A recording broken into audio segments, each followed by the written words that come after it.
If your life were a candy, what would it be and why? If my life was a candy, what is your life?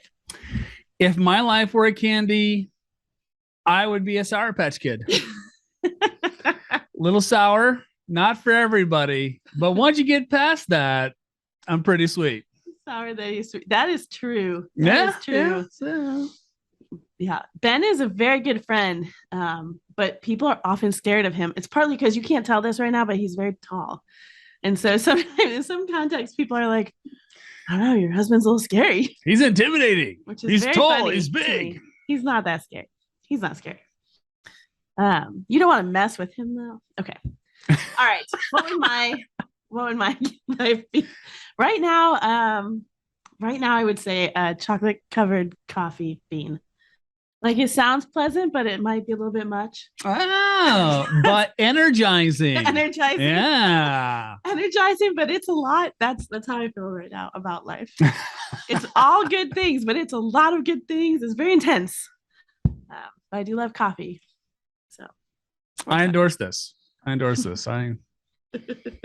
do agree with that. And to you, our listeners, welcome to the Kimberly and Coach Show, where we bring you actionable practices you can use in your leadership and collaboration. Today, Coach Kimberly is right next to me. Today, we're talking about how to work with this idea of common courtesy, or sometimes common sense.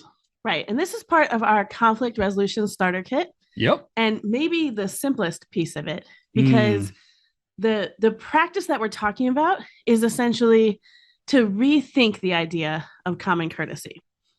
So in our business, which is Team Dynamics Consulting and Coaching, we have a lot of conversations about, well, it's just common courtesy. He should have done this, or she should have done this. Right. You know, it's just common sense that this is how it would be done.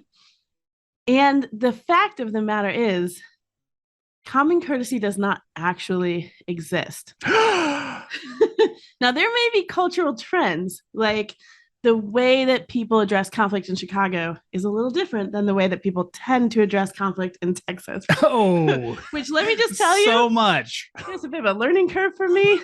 People are very nice in Texas. So, bless your heart. Yeah, there's a little bless your heart here. There's a little, I once was like really rubbing a coworker the wrong way, but he kept telling me, "You're a gem, Kimberly." And I was like, "Oh, thank you." And it wasn't until later that I realized, like, oh, someone had to tell me, you're kind of pissing him off right now.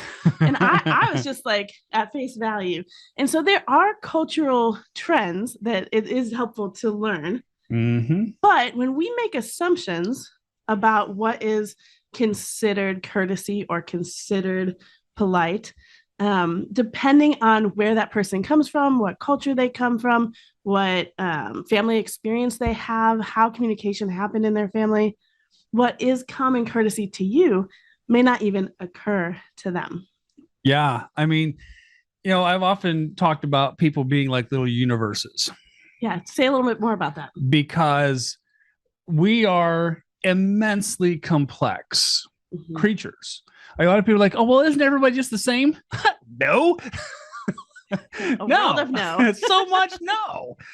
And that's where we get into trouble, I think, is we're thinking like, oh, well, this person sees everything exactly how I do, but you're a completely different universe than that other person. And this idea kind of struck me when I was looking at memes on the internet, and then they had the picture of like, I know, right? They had a picture of like an eye and a picture of like a galaxy, and like, see, there's all this mirror, and I don't know how much there is, like if it's just anthropomorphizing things, but when I stopped to consider the nature of who we are, our brains, every human being is a unique instance. Every human being has all of these unique experiences. We come from different cultures, different family backgrounds. We've got different levels of trauma. And so people are like, oh, I don't have any trauma. I'm like, we react to different things. Right. Different triggers, different buttons that we have, different landmines. And if we start to think that everybody's the same and that you're seeing everything that I'm seeing in the same way, we blind ourselves to how the other people are going in our little world, in our little kind of extended universe, if you will, that are kind of we're kind of universes crashing into other universes all the time. Right. And there's some nerdery in this particular example. Super nerdery. But let's take it into another nerd sphere, because you often, as we're talking about the universes that are crashing into each other, you often talk about a data set or a data cube. Yeah.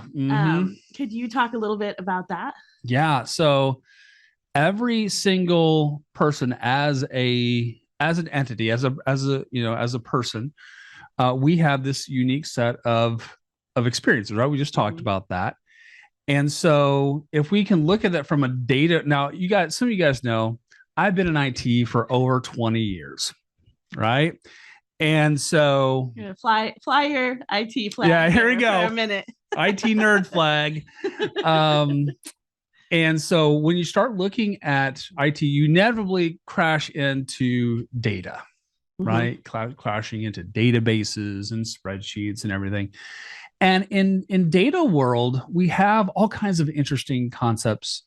But really what it comes down to is that every single person has this data set that they're carrying with us. And sometimes we call it data cube because data has dimensions. And again, super nerdery, right? Some people are like, whoa, coach just lost me. We're going to come back. We're going to come back. Yeah. But think of every person having this unique set of life experiences and preferences about how they like to be treated. They have preferences about what they like to eat, what their favorite flavor of ice cream is.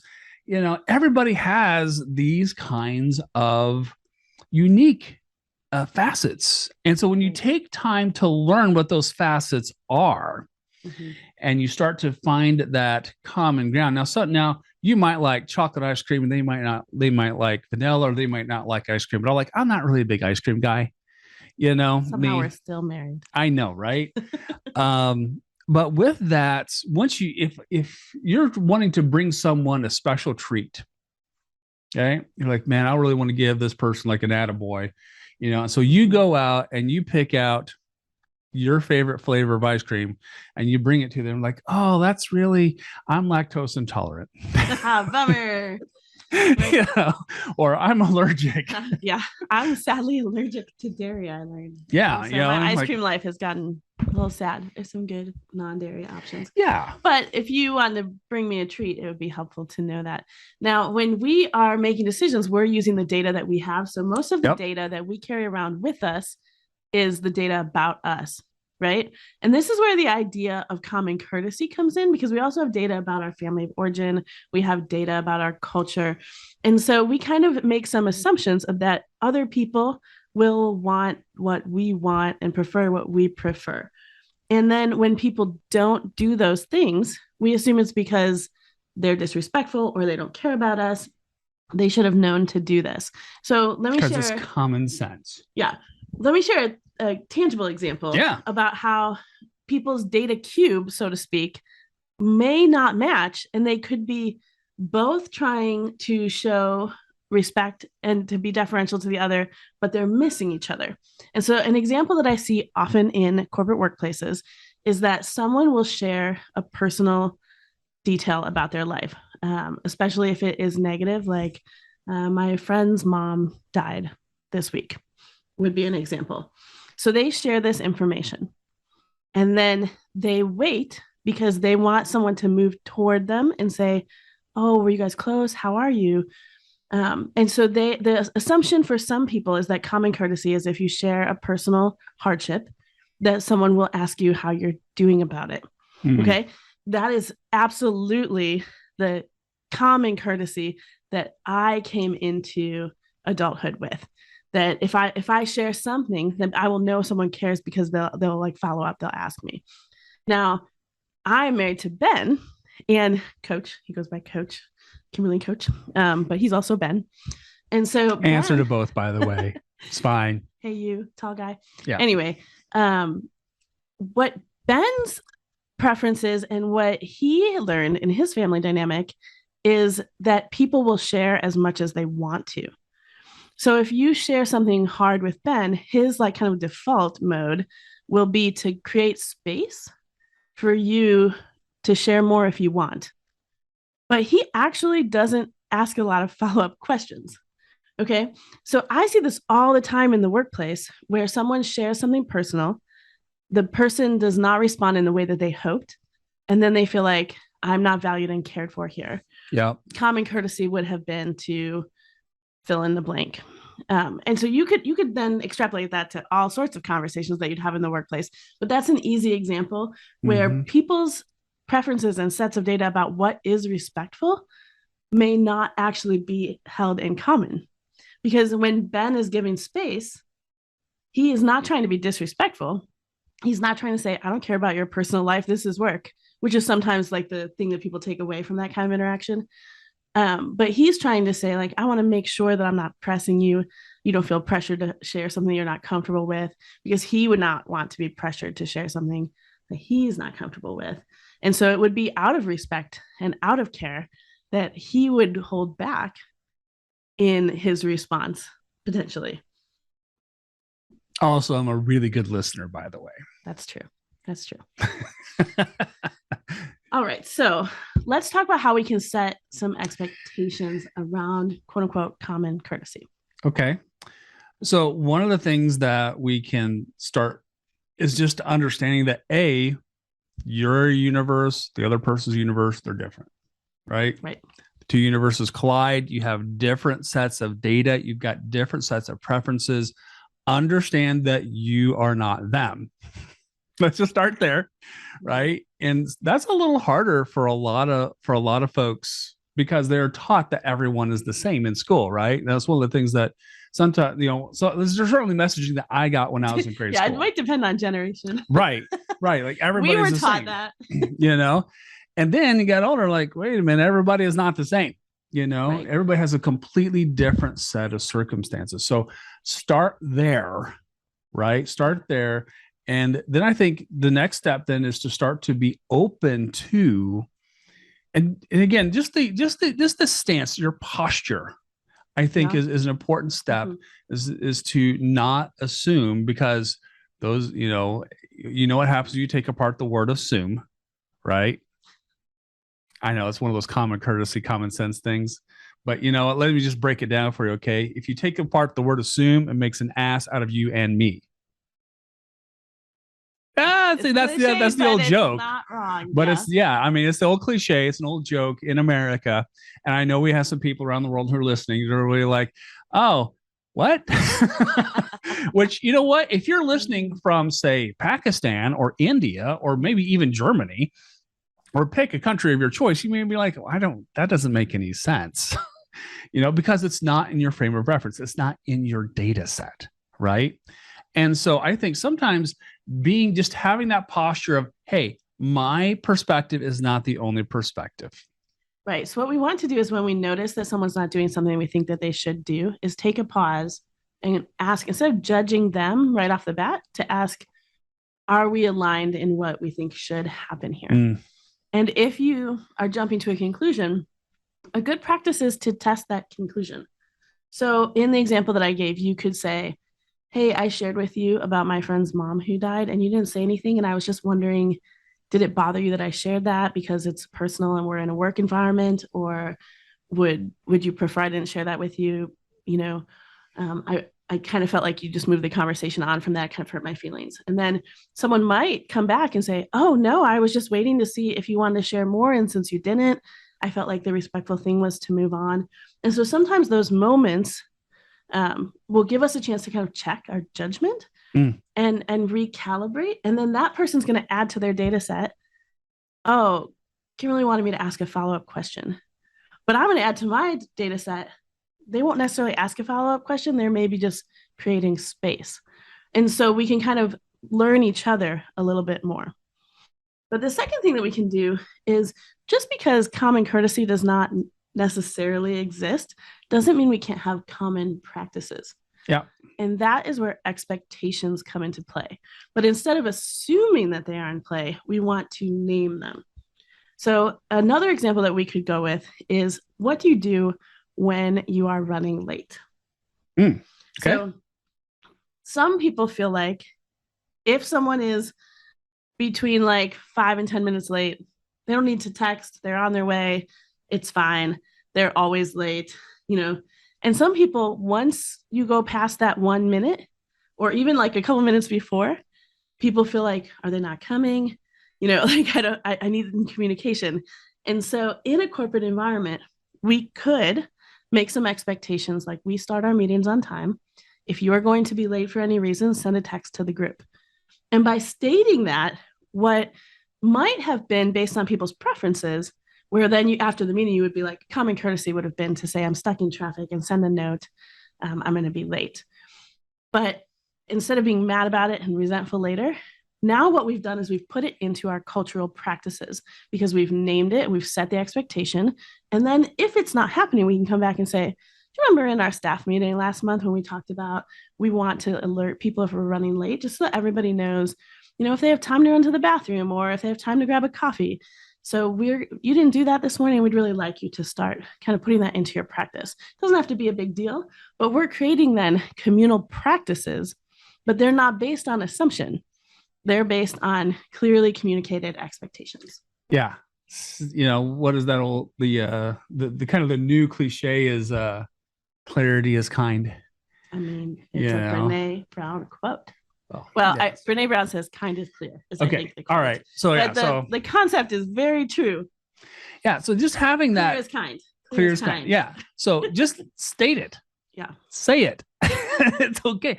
A lot of times, you know, what I've noticed about some managers, depending upon their preferences, their personality, their data sets, is that they don't do that because they don't want to offend anyone. They don't want to, make anyone mad. You know, they don't want to infringe on anyone's rights or freedoms, or, you know, insert the reason here, right? And you know what? I get that. It's classy. However, at the same time, establishing practices, right? You know, and, you know, establishing those statements of this is what is expected, you know, then everybody knows, you know, here is the thing. We're putting it in the middle of the room on the table.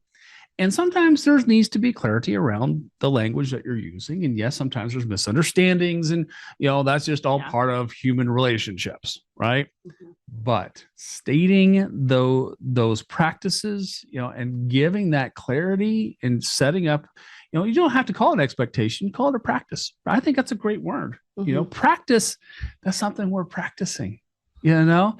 And if you guys tuned in, did we do Leslie's episode yet?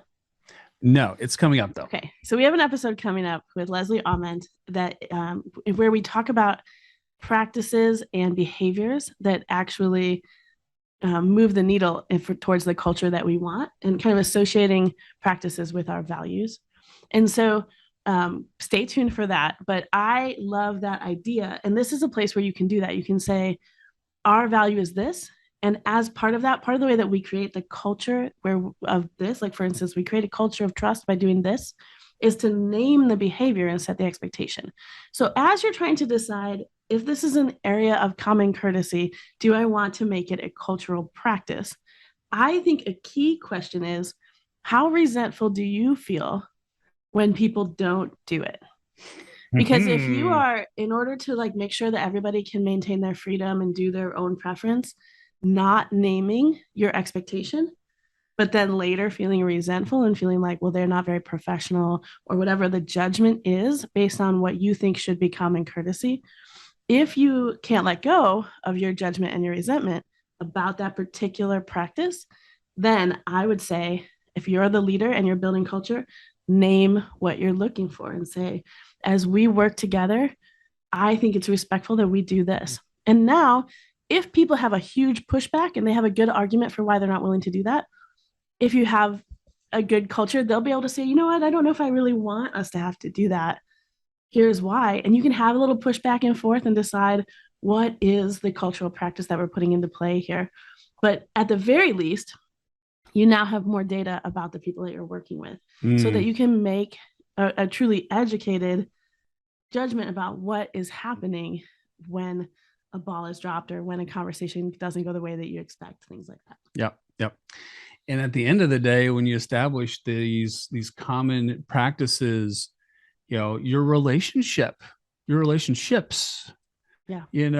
universes get more in sync. And when your universes are in sync, you know what? Your workplace gets more fun. That's true. Yeah. So as we bring today's conversation for a landing, you can catch more Kimberly and Coach content over at KimberlyCoach.com. Don't forget to like and subscribe to our YouTube channel, podcast feed on Apple Podcasts or Google Play. And dear listener, thanks for tuning in to the Kimberly and Coach show, where we endorse listening to podcasts while working out, walking to get the mail, or writing your autobiography. We'll see you next time. Cheers.